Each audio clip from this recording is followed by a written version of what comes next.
What's going on YouTube? It's Kevin Bo 202 and today we're going to check out some consoles. I just wanted to talk about something that kind of disappointed me. During the Xbox 360 and PS3 era, I switched for the first time in my life from PlayStation to Xbox. I love the Xbox 360. The Xbox One was pretty cool, but I had to go back to PlayStation. And one of the main factors for that reason is the controller. The Xbox Series controller being barely different than the original Xbox One controller. It was a bit disappointing and the controller was just kind of an upgrade to me. Looking at the PS4 controllers versus the PS5, they're pretty much different night and day. And the DualSense Edge controllers, they're pretty cool. And another reason for that being, I didn't have the original PlayStation 5 when it first came out. I did get this PlayStation 5 Slim though, and I just thought it was incredible. I did pick up my own Xbox afterwards, and I realized that I just don't really use this thing much. Sometime later, I then get the PlayStation 5 Pro, which unfortunately didn't have the disc drive sold with it, but if you did have a PlayStation 5 Slim with the disc drive, I mean, you could always transfer it over to your Pro. I do think them selling it without is kind of lame. So you go from fat,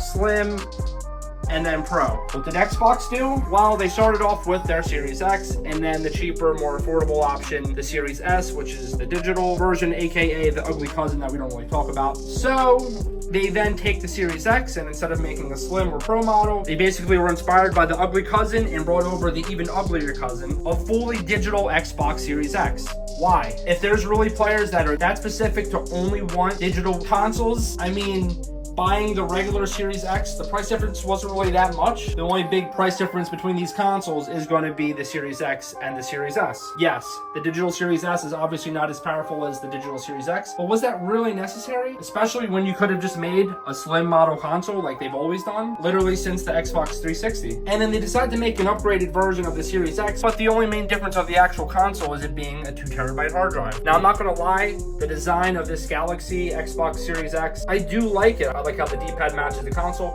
all those things, but wouldn't it just have been a lot nicer to get a whole new console, a slim version, rather than the same refrigerator from 2020? I don't know, but what I do know is my main console has been the PlayStation 5 Pro. No complaints on my end.